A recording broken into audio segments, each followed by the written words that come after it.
There comes a moment in the life of every parent of a neurodivergent child that defines everything. It's not the day of the diagnosis. It's not the first public meltdown. It's not even the sleepless night spent trying to understand the medical reports. It's the moment when someone, a teacher, a relative, a stranger on the street, looks at your child and says, "He's just too different." And in that frozen second, you have to choose. You can accept that sentence as an absolute truth, carrying it like a stone in your chest for the rest of your life. Or you can do what the Stoic philosophers did 2,000 years ago when they faced the unthinkable. Transform what looks like weakness into unshakable strength. This video is not about toxic optimism. It's not about motivational quotes that evaporate the moment your child melts down in a supermarket aisle. This is about applied philosophy, about how Seneca, Epictetus, Marcus Aurelius, and forgotten thinkers like Hierocles and Musonius Rufus faced imperfect children, uncontrollable fates, and shattered expectations. And not only survived, they transcended. You're about to discover why your child's uniqueness is not a flaw of nature, but an expression of it. Why modern neuroscience and Jungian psychology agree. Different minds are not broken minds. They are minds that refuse to be domesticated by mediocrity. In the next 40 minutes, we will walk through 7 philosophical pillars that will completely reshape the way you see autism, ADHD, and difference itself. We'll travel to ancient Rome and see how Musonius Rufus, master of the Stoics, dealt with a son who would never become the general he dreamed of. We'll understand why Marcus Aurelius, the most powerful man in the world, wrote, "Accept what you cannot change," after losing 9 of his 13 children. And we'll dive into something most parents don't realize. You are not raising a child to fit into the world. You are guarding a soul that came to change it. Different is unique. Unique is valuable. Valuable is powerful. This isn't a pretty phrase to hang on your wall. It's a philosophical truth tested by centuries of human suffering and validated by every parent who had the courage to believe it when everyone else said the opposite. Before we continue, I want you to do something. Pause this video for 3 seconds and ask yourself with brutal honesty, do you believe your child is powerful exactly as they are, or are you still trying to fix them? If you've made it this far, it's because something inside you already knows the answer, and you're ready to hear the rest. Subscribe to this channel if you want more applied philosophy for the most important challenge of your life, raising an extraordinary child in a world that worships mediocrity. Leave a comment telling me the last time someone called your child too different and how you responded. Let's begin. Oikeiôsis, the Stoic philosophy of natural belonging, and why your child is already whole. There's a Greek word most parents have never heard, yet it can save your relationship with your neurodivergent child. Oikeiôsis. It means natural belonging, the instinctive drive every living being is born with to recognize, embrace, and preserve its own nature. Hierocles of Alexandria, a Stoic philosopher from the 2nd century CE, illustrated this idea using concentric circles. At the very center, yourself, then your immediate family, then relatives, neighbors, fellow citizens, and finally, all of humanity. Philosophical practice meant bringing those outer circles closer to the center, expanding compassion until the stranger was treated as a brother. But here's what Hierocles understood, and what you urgently need to grasp. This process begins by recognizing the absolute worth of the center. If you cannot see your own nature as valid, you will never truly see the nature of anyone else, especially that of your child. And what is the nature of your autistic child? Your child with ADHD? It's not a broken version of normality. It's a singular expression of universal nature, as complete as the eagle that cannot swim like a fish, as perfect as the oak that doesn't bloom like a rose. Zeno of Citium, founder of Stoicism, said something revolutionary in the 3rd century BCE. To live according to nature is to live according to virtue. But he wasn't talking about a generic, mass-produced nature. He meant the individual nature, that unique spark that makes your child who they are, rather than a faded copy of someone else. When you try to make your neurodivergent child behave like the others, you're not helping them adapt. You're asking the eagle to stop flying. You're demanding that the oak apologize for not having roses. And that's where we find the brutal difference between two words that sound similar but are philosophically opposed: to fix and to recognize. Fixing presupposes brokenness, that something is wrong, defective, deviant, that nature made a mistake, and you, armed with therapies and protocols, will correct it. That mindset comes from fear, fear of judgment, fear of the future, fear that your child won't earn love. Recognition presupposes wholeness, the understanding that your child already is what nature intended. Your mission isn't to force them into a pre-designed shape, but to discover the one already inside them and protect it from a world determined to destroy it. Carl Jung spent his entire life studying what he called the self, the authentic core of the psyche, what you truly are when all social masks fall away. He realized something disturbing. Most people live their entire lives without ever meeting their self. They spend decades performing a persona, the social mask, until the mask becomes all they know. But neurodivergent children, they resist the mask. They can't pretend to be what they are not. They have no patience for empty social dances, for polite lies that keep society comfortable. And the world calls that a social deficit. The Stoics would call it radical integrity. Your child isn't broken because they can't lie fluently. Your child doesn't need fixing because they refuse to betray their own nature just to please strangers. They are, in fact, living what Epictetus called pro-hierocles, the fundamental choice, the alignment with one's inner nature. Your child's Oikeiôsis, their natural belonging to themselves, is working perfectly. It's the world that keeps sabotaging it. It's the school demanding conformity. It's the system punishing difference. It's the relatives whispering, "But he's not normal." And now comes the question that will define your journey as a parent. Will you side with your child's nature or with society's fear? Because if Hierocles was right about those concentric circles, the first person you must bring into the center of your compassion isn't a distant stranger. It's the small being sleeping in the next room, too different for the world, yet perfectly right for the nature that created them. The Stoics believed that nature makes no mistakes, that every crooked tree has its place in the forest, that every irregular stone belongs to the cosmic mosaic. Your child is not the exception. Your child is the proof. And when you finally realize that, not just in your head, but in your heart, your gut, every cell of your body, something changes. You stop trying to fix and you begin to guard, because guardians don't fix treasures. Guardians protect what is already priceless. Thursday, 3:30 p.m., when the teacher calls and says he doesn't fit in. You're at work, or driving, or trying to make lunch. Your phone rings. It's the school's number. Your stomach tightens before you even pick up. You already know. "Hi, how are you? I need to talk about your child's name. He had an episode today. I don't think he's adapting well to the class. Maybe we should start thinking about other options." You understand, right? It's just that he's very different from the other kids.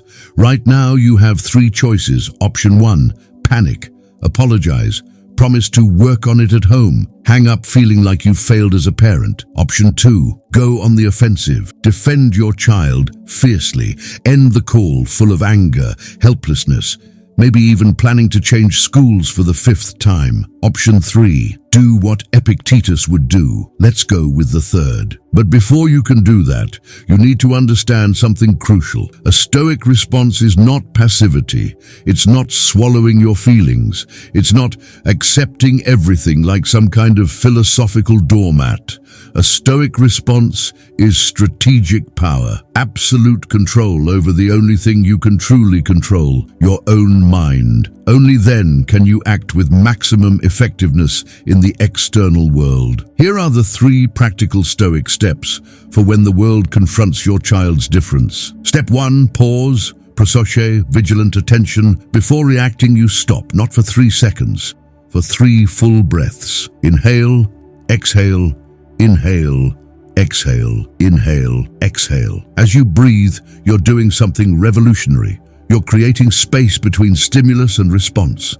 Viktor Frankl said that in that space lies our freedom. The Stoics called it prosos, vigilant attention, inner watchfulness. The teacher is waiting for your response. The silence bothers her, not you, because you're practicing what Seneca wrote in his letters. The wise person never lets himself be swept away by the storm. He watches the waves and chooses where to step. 3 breaths, always. Step 2, the dichotomy of control, separating the possible from the impossible. Now, with a clear mind, you apply the most powerful Stoic principle, the dichotomy of control. Epictetus divided the universe into 2 categories. What is within your control? Your opinions, your judgments, your actions, your words in this moment. What is not within your control? The teacher's opinion, the school system, other parents' judgments. The institution's ability to see uniqueness as value. When you try to control the uncontrollable, you lose power. You waste energy trying to change the teacher's mind, trying to make the whole school accept your child, trying to force a rigid system to become flexible. But when you focus on what's within your control, your response, your clarity, your next actions, you become unstoppable. So while still on the call, you quietly ask yourself, what is within my control right now? The answer, how I respond to this call, and what I do afterward. Step 3, the wise response, logos, reason in action. Now you speak, but not with anger, not with guilt. You speak with Stoic clarity. Here's a real-life dialogue you can adapt. Thank you for calling. Before we continue, I just need to understand better. When you say episode, what exactly happened?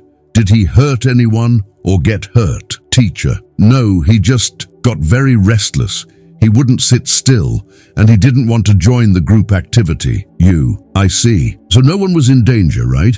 He simply expressed discomfort in a way that differs from the other kids. Teacher, well, yes, but it's hard for the class. I understand it's challenging, and I value your work. But let me be clear. My child isn't different by choice. He's different by nature. The question isn't whether he will fit the mold. It's how we can adapt the environment so he can learn in his own way. Do you see the shift? You're not apologizing. You're not attacking. You're reframing the conversation. The problem isn't your child. The problem is the inflexible environment, and you're offering partnership to address it, while making it clear that addressing it doesn't mean normalizing my child. Protect without building a bubble. Here's the Stoic paradox most parents miss. You must be your child's unshakable fortress, but not their protective cage. Marcus Aurelius wrote, "The best revenge is not to be like your enemy." When the world treats your child with intolerance, you don't respond by isolating them from the world. You respond by becoming the model for how the world should treat them. That means, yes, setting firm boundaries with schools. Yes, seeking environments that respect differences. Yes, teaching your child to recognize their own worth. No, demonizing every institution. No, preventing them from facing real challenges. No, creating an artificial world where everything is perfect. Your child needs to learn how to live in the real world, but they need to learn it with you beside them, not alone, not too early, and not without philosophical tools. What to say to the pediatrician, your mother-in-law, or the neighbor? The school call is only one of many battles. You'll also hear, pediatrician, does he really need that diagnosis? Maybe it's just a phase. Stoic response, a diagnosis isn't a label, it's a map, and I'd rather navigate with a map. Mother-in-law, in my day, a child like that got a good spanking and learned quick. Stoic response, I respect your experience, but I'm choosing to raise my child with philosophy, not fear. Neighbor, you're too lenient with him, that's why he acts that way. Stoic response, I'm not lenient, I'm intentional, and you don't have to understand my choices to respect them. Do you see the pattern? Clarity without aggression, firmness without defensiveness. Thursday, 3:30 p.m., the teacher called, but you didn't panic, you didn't apologize for your child's existence, you didn't yell or hang up, you took 3 breaths, you separated what you can control from what you can't, and you answered with the calm power of someone who knows that protecting isn't hiding, It's teaching the world to see what it doesn't yet know how to value. Epictetus was a slave, and he became the most respected philosopher in Rome. Your child is different, and they can become exactly what the world needs, as long as you don't teach them to hide. Musonius Rufus and the son who would never be a general. Stoic fatherhood in ancient Rome. Rome, 1st century CE. Musonius Rufus, known as the Roman Socrates, was old. His hands trembled as he held the papyrus. He had been exiled twice by paranoid emperors. He had survived prison, hunger, and betrayal by friends. But none of that prepared him for the quietest kind of disappointment, a son who was not the man he had imagined. Musonius was a philosopher, but he was also human. And like every Roman father, he dreamed. He dreamed of a son who would follow in his philosophical footsteps, or perhaps go even further, a respected general, an influential senator, a man who would etch the family name into history in bronze. But Musonius's son was none of those things. We don't even know his name. History erased him, as it erases all who don't fit its narrative of greatness. What we do know comes from Musonius's own writings on raising children, texts that reveal not abstract theory, but real pain transformed into wisdom. He wrote, "We do not raise children to become what we want. We raise them to become what they are." It sounds simple, but it cost him years of silent mourning, because Musonius had to bury the imaginary son. He had to hold a quiet funeral for the general who never was, for the philosopher who never blossomed. And only after that burial, only after accepting the death of expectation, could he finally see the real son standing before him. And here's what he discovered. The real son was more valuable than the imagined one, not because he was better, but because he was real. Marcus Aurelius, the emperor who lost everything. If Musonius faced disappointment, Marcus Aurelius faced something far worse, irreversible loss. Of the 13 children he had with his wife, Faustina, only 5 reached adulthood. 9 died, some in infancy, some in adolescence, some from diseases beyond his control, some from causes history never recorded. And Marcus Aurelius was the most powerful man in the world. He commanded legions. He ruled the largest empire humanity had ever seen.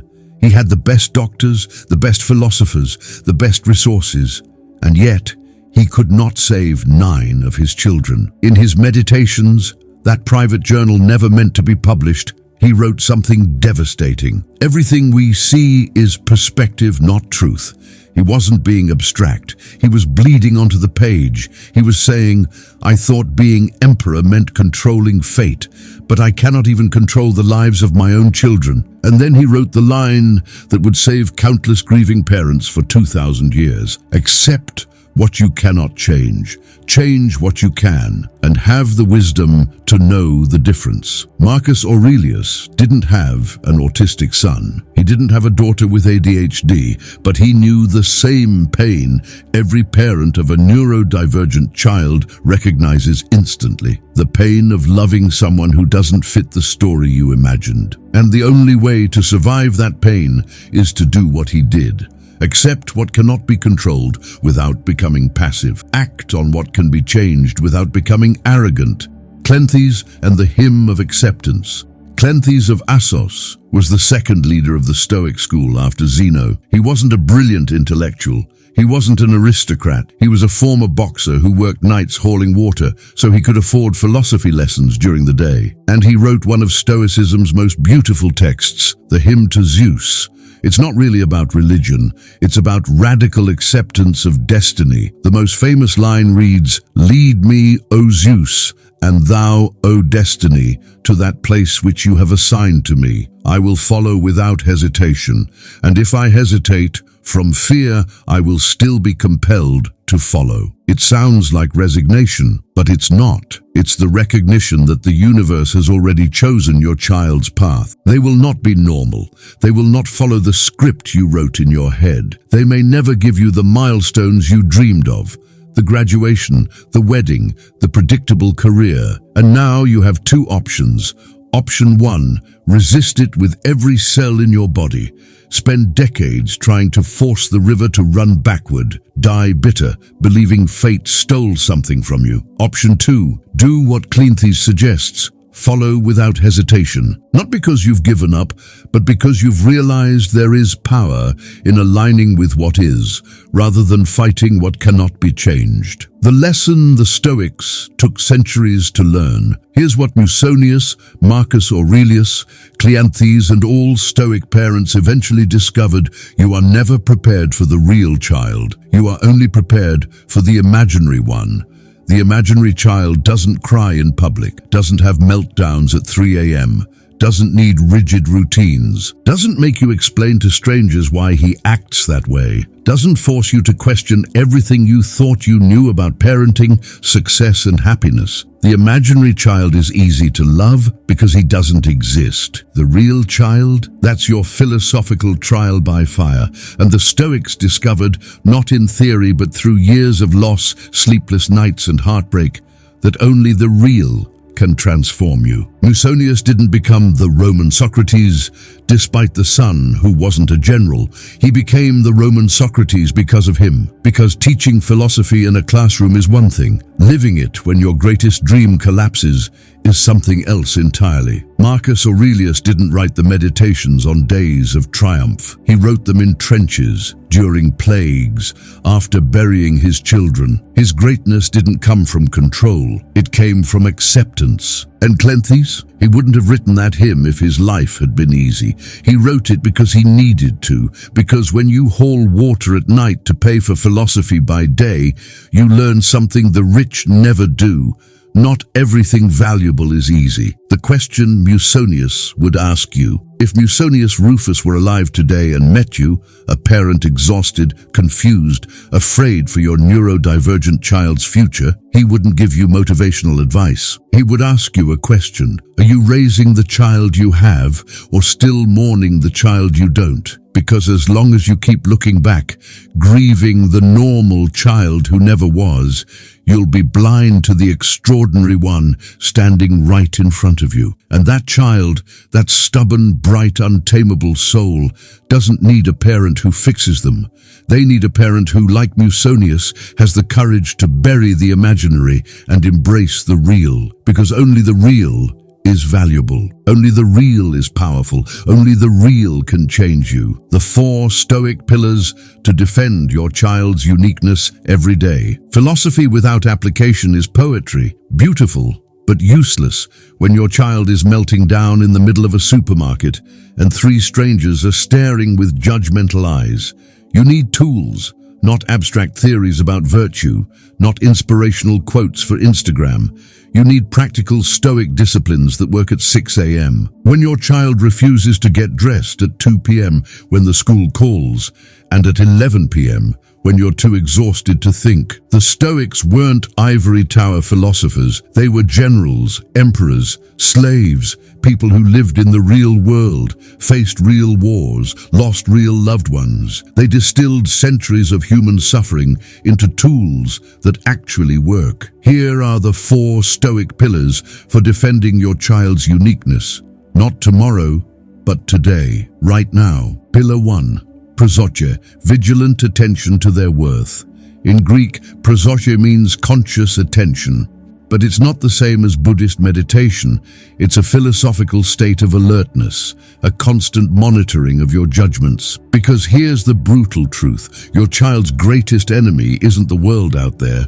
It's the silent judgments you make 100 times a day. Why can't he be like the other kids? Did I do something wrong during pregnancy? Everyone must think I'm a bad parent. He'll never have a normal life. Each of these thoughts is a tiny betrayal of your child's value, and they happen so fast you barely notice.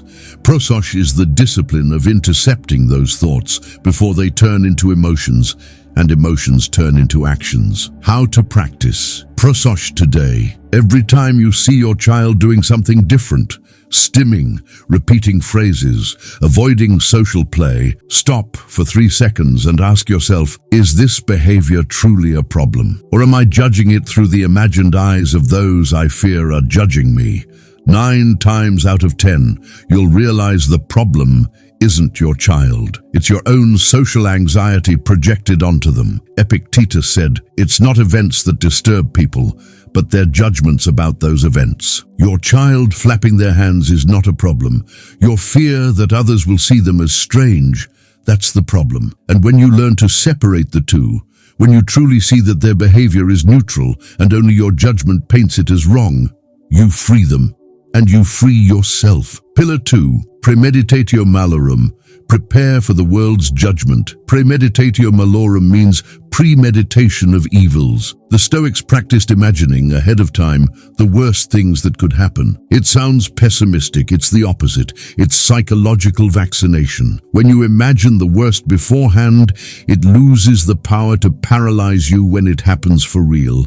And here's what you can be certain of. You will face this. The aunt who says he just needs more discipline. The doctor who minimizes your concerns. The dad at the playground who pulls his child away from yours. The principal who suggests changing schools. The grandmother's look of pity. This will happen. Not maybe. Not possibly. Definitely. So stop being surprised. Stop being shocked every time. Prepare yourself. How to practice premeditatio malorum today. Set aside 10 minutes. Sit alone and visualize in detail. Tomorrow, at the birthday party, 20 kids will be running and shouting. My child will sit in the corner, lining up toy cars. Someone will comment. How will I feel? How will I respond? Then rehearse the Stoic response. Not the perfect one, but the wise one. Yes, he's different. And that's not something I'll ever apologize for. When you mentally rehearse this, your brain builds new neural pathways. So when the real situation arrives, you don't freeze. You don't break. You've already been there and survived. Seneca wrote, "The man who has anticipated the coming of troubles takes away their power when they arrive." The world's judgment only destroys you when it catches you off guard, but you won't be caught off guard anymore, because you'll have already been there, and walked through it. Pillar 3, amor fati. Love this child exactly as they are. Amor fati literally means love of fate, not resigned acceptance, not reluctant tolerance, passionate love for what is, exactly as it is. Nietzsche, who drank deeply from the Stoic well, wrote, "My formula for human greatness is amor fati, not merely to bear what is necessary, but to love it." That's radical, because it means you don't just accept your child's neurology, you love it, because their difference is not an accident. It's not a deviation, it's an inseparable part of who they are. If you could press a button and make them neurotypical, you wouldn't be healing them, you'd be erasing them and creating someone else in their place. How to practice amor fati today. Every night before you sleep, say aloud, even if it feels strange at first, "I love my child exactly as they are. Their difference is not a defect. It's part of their design." Then list 3 specific things about their difference you choose to love. I love that he never lies just to please people. I love that his passions are deep, even if they're unusual. I love that he forces me to question what normal really means. You are retraining your brain, replacing old neural patterns of frustration and fear with new ones of reverence and love. And here's the miracle. The more you practice amor fati, the more your child feels loved for who they are, not despite who they are. And children who feel loved unconditionally, they bloom, even in a world that says they shouldn't. Pillar 4, memento, vivere. Remember that they are alive, unique now. You've heard memento mori, remember that you will die. The Stoics meditated on death to value life, but there's a lesser-known practice, memento vivere. Remember that you are alive. It sounds obvious, it's not, because most parents of neurodivergent children live in 2 timelines. The past, why did this happen? What did I do wrong? The future, what if he never works? What if she never marries? What if? And while you're living in the past and the future, your child is here, now, alive, unique, needing you in this moment. Marcus Aurelius wrote something devastating. Do not let the future disturb you. You will meet it, if you have to, with the same reason you use now to face the present. Translation: you don't need to solve their entire future today. You just need to be present today. How to practice. Memento, vivere today. Once a day, stop whatever you're doing. Go to wherever your child is. Watch them for 2 minutes, silently. Don't correct. Don't teach. Don't record. Don't plan the next therapy session. Just watch and silently say to yourself, he is alive right now, and I am here to witness it. Because here's what no one tells you. You won't remember the therapy schedules, the diagnosis papers, the meetings with psychologists. You'll remember the moments you truly saw them, not as a project, not as a responsibility, not as a source of anxiety, but as a person, alive, unique. Now, these 4 pillars won't make life easy. They won't make autism disappear. They won't silence the world's judgments. But they'll do something far more important. They'll transform you from someone who merely survives your child's difference into someone who guards it like a treasure. And when you change, everything changes. Not because the world became kinder, but because you became stronger. The untamed self. Why your neurodivergent child is psychologically more whole. Carl Jung spent 50 years studying the human psyche, and he reached a disturbing conclusion. Most people never meet who they truly are. They spend childhood learning to be what their parents want. Adolescence trying to be what their peers approve of. Adulthood pretending to be what their boss, spouse, or society expects.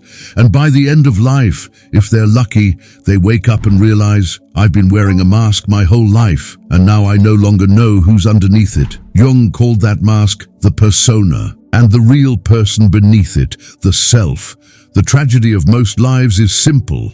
The persona kills the self, but not everyone can wear the mask. Your neurodivergent child, they are resistant to domestication, and that's not a defect, that's radical psychological integrity. The persona, the mask society demands. Imagine a neurotypical child at age 5.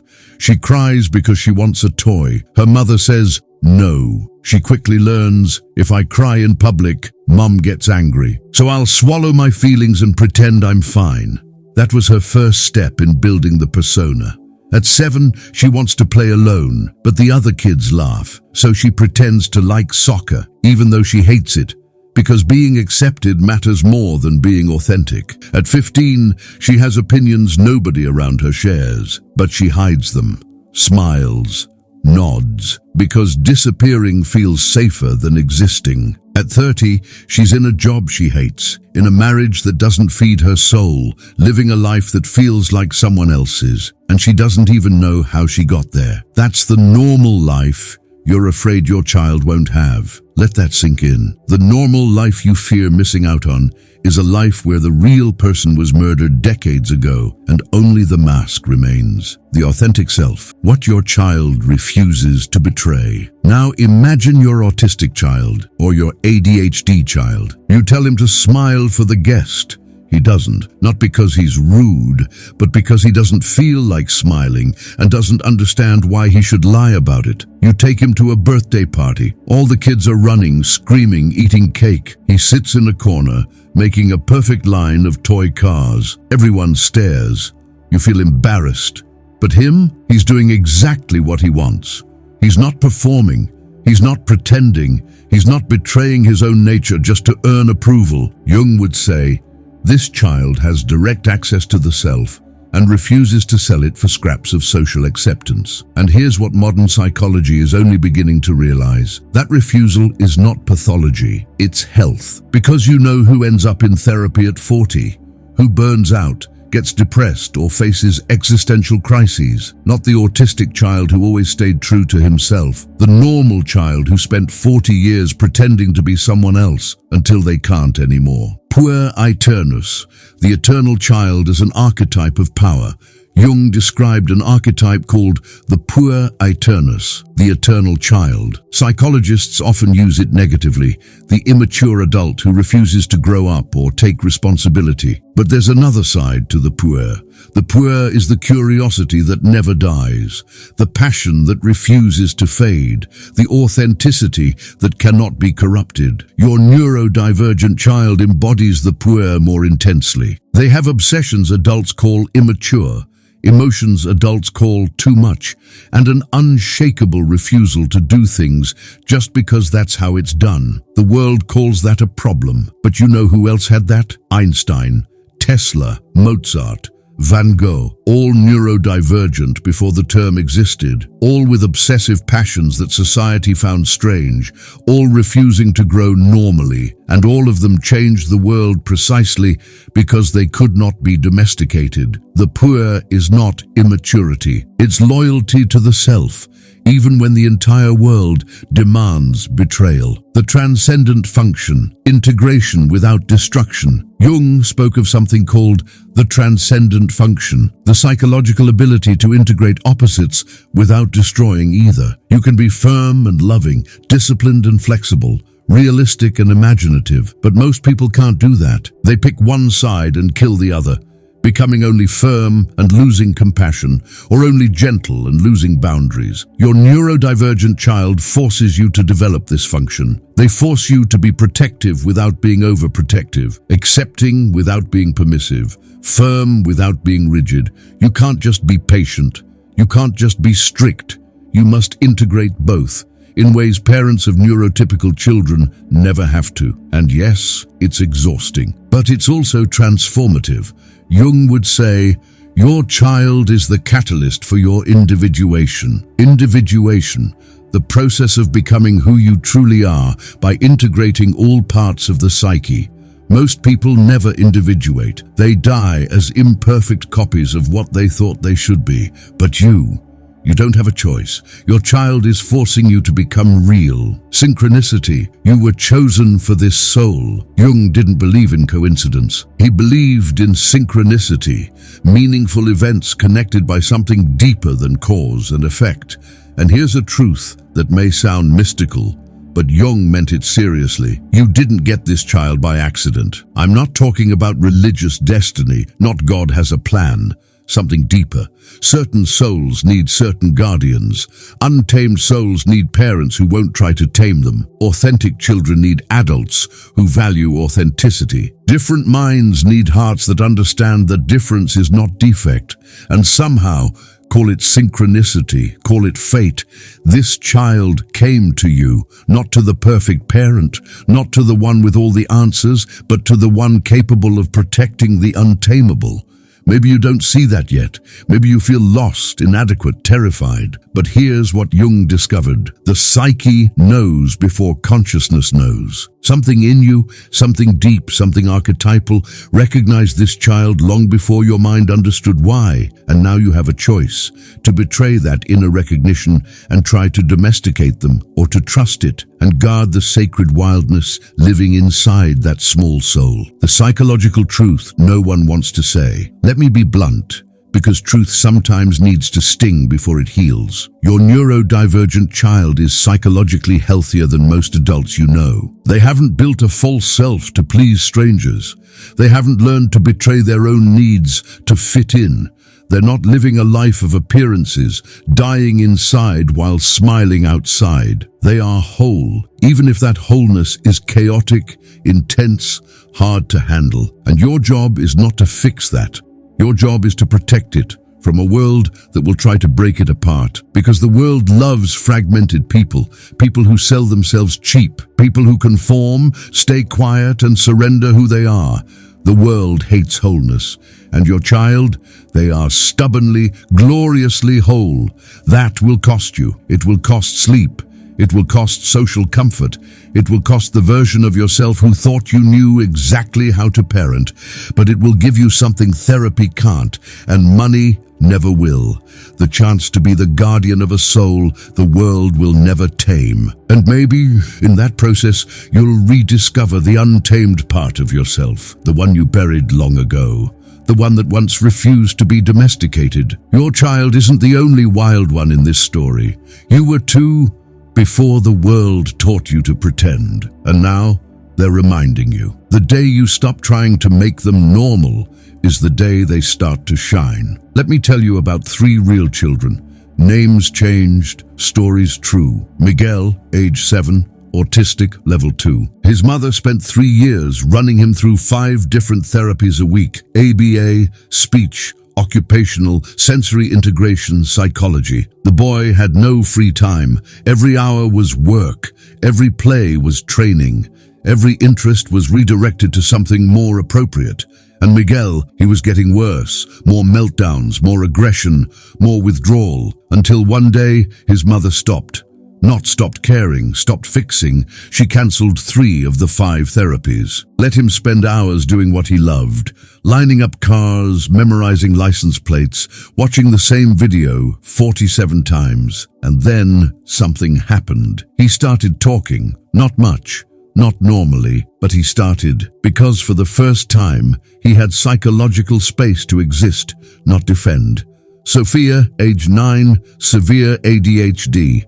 Her father was an executive, a man of results. He treated ADHD like a performance project, rigid schedules, task lists, reward systems, everything timed, measured, controlled. By 8, Sophia had anxiety. She pulled out her own hair. She stopped sleeping. Then one day, her father broke. He was in his office reading a psychologist's report that said, Sophia is exhausted from trying to be who she's not. And he realized he wasn't raising her. He was raising the child he wished he had been, organized, focused, successful. He was using his daughter to heal his own childhood wound. So he stopped, threw away the charts, accepted that she'd never be organized in the conventional sense. He started working with her nature, not against it. Sophia still has ADHD, but she stopped pulling out her hair because she stopped being treated like a problem to correct. Theo, age 11, non-verbal autistic. His grandparents wouldn't accept it. He just needs to try harder. You're being too permissive. In our day, kids like that learned the hard way. The parents spent years trying to make Theo try harder, forcing eye contact, forcing speech, forcing interaction, until one neurologist said something that changed everything. You're spending 100% of his energy trying to make him look normal, and 0% discovering how he truly communicates. They stopped forcing speech and discovered Theo communicated perfectly through drawings, gestures, facial expressions. He wasn't non-verbal. He was non-verbal oral, but had a complex language no one noticed because they were too busy trying to make him talk. Today, Theo uses a communication tablet and says things more profound than most teenagers, but that only happened when his parents stopped trying to fix him. The Stoic paradox. Control means letting go of control. Epictetus said something that seems contradictory. Do not try to make what is not within your control conform to your will. Here's the part most parents can't bear. You don't control who your child is.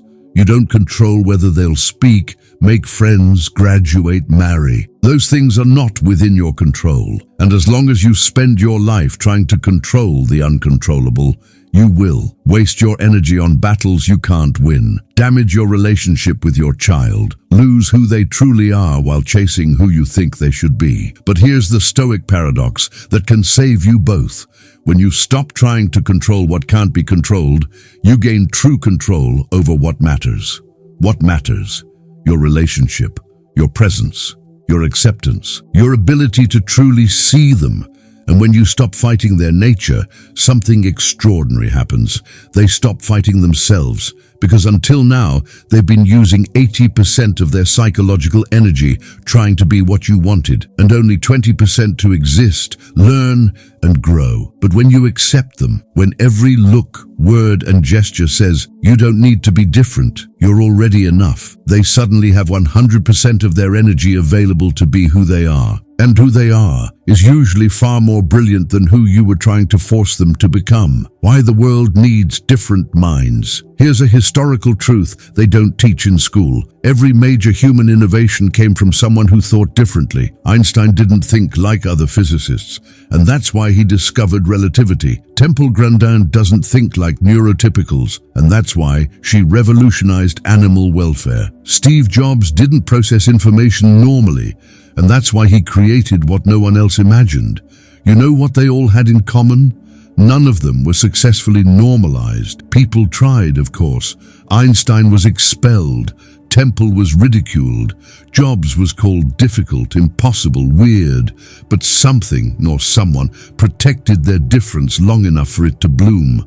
That's what you're doing. You're not giving up when you stop trying to normalize your child. You're protecting their potential from being destroyed by mediocrity. You are not just a parent. You are the guardian of a soul that came to change the world. Epictetus was a slave, literally, and his leg had been broken on purpose by his master. He couldn't control that. He couldn't fix his leg. He couldn't change the past. But he did something that stunned all of Rome. He became free while still a slave. How? He accepted what couldn't be changed and focused 100% of his energy on what could. His mind, his choices, his response. Eventually, even emperors came to seek his advice. The crippled slave became the freest man in Rome. Your child is not a slave, but they are trapped in society's expectation that they must become normal to be loved. And you have the power to set them free, not through more therapy, not through more interventions, not through more effort to change them, through radical acceptance, through looking at them and saying, not just with words, but with every fiber of your being, you don't have to change. You don't have to be normal. You don't have to make me proud by being someone else. You already make me proud by being exactly who you are. And when they feel that, when they truly believe that, something miraculous happens. They begin to shine, not in the way you planned, not in the way the manuals describe, not on the timeline you imagined, but in their own way. And it's glorious. The choice you must make today. You can spend the next 10 years trying to fit your child into a mold that will crush them from the inside out. Or you can do what the Stoics did, accept what cannot be changed, and love fiercely what is. One path leads to resentment, exhaustion, and a broken bond. The other leads to something few parents of neurotypical children ever experience, truly knowing who your child is. Not the edited version, not the polite version. The raw, real, magnificently strange one. Epictetus said, "Freedom is not having what you want, it is wanting what you have." You have this child, this unique, irreplaceable, untamable soul. Stop wanting another one and see what happens when you finally want this one. You are not just a parent. You are a guardian. Seneca, in his final moments, was dying. Ordered to take his own life by Nero, he opened his veins, his life draining away. And what did he talk about?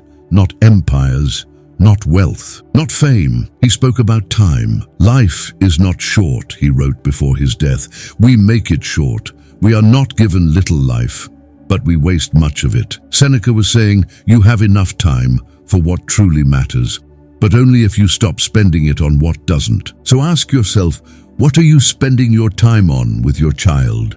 Trying to fix them, shielding them from judgment, explaining them to others, worrying about a future that doesn't exist yet, or being present for the miracle happening right now. Because here's what most parents realize too late.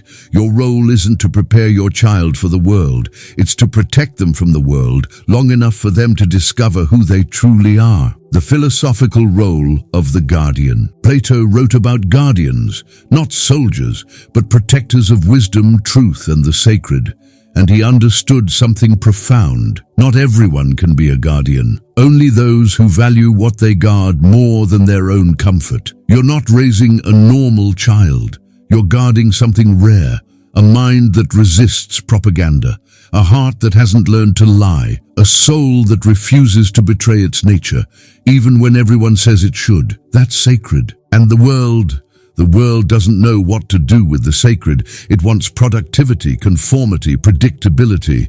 So it will try to destroy what you're guarding, not violently, subtly, with concerns, with suggestions, for their own good, with schools demanding sameness, with therapies treating difference as disease, with relatives whispering, wouldn't he be happier if he were normal? And you are the only fortress standing between this child and the machine that grinds uniqueness into dust. Not because you're perfect, not because you have all the answers, not because you never doubt, but because you choose to guard when giving up would be easier. Seneca and the legacy you're building now. Seneca spent years advising emperors. He wrote treatises, built wealth, wielded power. But his true legacy wasn't any of that. It was his letters, written to a friend about how to live well. Because legacy isn't what you build to impress the world. It's what you pass on to those who come after you. And you're building your legacy right now. Every time you choose acceptance over correction, you build it. Every time you defend your child's difference instead of apologizing for it, you build it. Every time you breathe deeply and choose presence over panic, you build it. You are building a child who will grow up knowing they were loved for who they are, not despite who they are. And that child, case when grown, won't need to spend 40 years in therapy trying to unlearn the lie that something's wrong with me. They'll walk into the world knowing they are valuable. And people who know their value, they change everything. The Guardian's message: different is unique. Unique is valuable. Valuable is powerful. Let's return to the phrase that opened this story. It's not a motivational slogan. It's a philosophical statement tested by centuries. Different is unique. The Stoics understood nature never repeats itself. Each being is a singular expression of the cosmos. Your child isn't a broken version of normal. They're a unique version of existence. Unique is valuable. Marcus Aurelius wrote, "Everything in accordance with nature has intrinsic value." Your child doesn't have to earn worth by being productive, social, or academic. They are valuable simply because they exist. Valuable is powerful. Epictetus was a slave who became a teacher of emperors, not because he gained physical freedom, but because he recognized the power within his own mind. Your child carries that same power, even if the world doesn't yet recognize it. Your job is to protect it until it can protect itself. You were chosen, not for competence, but for capacity to love the untamable. You probably don't feel qualified. You probably wonder why this responsibility fell to you. You probably look at other parents with their easier lives and easier children and ask why your path had to be so hard. But here's what the Stoics would say: you weren't chosen because you're the best. You were chosen because you have the potential to become what this child needs. Musonius Rufus didn't start as the perfect father. He became wise through the son he didn't expect. Marcus Aurelius didn't begin as a philosopher king. He was forged through loss and pain. Epictetus didn't begin free. He became free through chains. Challenge is not punishment, it's the forge. And you're being forged right now, in every sleepless night, every judgmental stare, every quiet doubt. You are becoming something the world rarely produces: a guardian of the untamable. The final truth: the world needs this child. Here's a truth that sounds absurd, but is philosophically real. The world isn't ready for your child, and that's exactly why your child is here. If the world already valued difference, it wouldn't need different minds to challenge it. If society already honored uniqueness, it wouldn't need unique souls to remind it. If humanity had already evolved beyond conformity, it wouldn't need those who refuse to conform. But we need them. We need autistic minds that see patterns no one else can. We need ADHD minds that make impossible connections. We need neurodivergent minds that shatter the monotony of normal, because innovation doesn't come from the center. It comes from the margins, and your child, they live on that margin. Not because they failed to reach the center, but because the margin is where the future begins. So understand this, not just in your mind, but in every cell of your being. You are not just a parent. You are a guardian of a flame the world will try to extinguish, of a voice the world will try to silence, of a soul the world will try to tame. And your sacred duty, your only one, is to keep that flame alive long enough for it to become a fire no one can put out. Different is unique. Unique is valuable. Valuable is powerful. And your child, they are already all three. Now all you have to do is believe it. And when you truly believe it, not just in your mind, but in your bones, in your blood, in your breath, everything changes. Not because life gets easier, but because you stop fighting nature and start fighting for it. Marcus Aurelius wrote a line that should be engraved on every parent's heart: the obstacle to action advances action. What stands in the way becomes the way. Your child is not the obstacle between you and the life you planned. Your child is the way to the life you were meant to live, a life of depth, of authenticity, of philosophical courage, and life where you will not die wondering, what if I had been braver? Because you were brave every single day, even when it didn't feel like it. Before you go, do 3 things. 1. Subscribe if you want more Stoic philosophy applied to the greatest challenge and privilege of your life. We're building a community of guardians, and you belong here. 2. Leave a comment. Which truth in this video struck you deepest? Your story might save another parent watching right now, feeling alone. 3. Share this message with someone who needs to hear it, another guardian who's tired of fighting alone. Now, one last thing. Go to where your child is. Don't say anything, don't correct, don't teach, just look. And remember, you are not just a parent. You are the guardian of a soul the world doesn't yet know it needs. And when the world finally realizes it, it will thank you for not letting that flame go out. Different is unique. Unique is valuable. Valuable is powerful. And your child already is all of that. Now your only task is to guard it.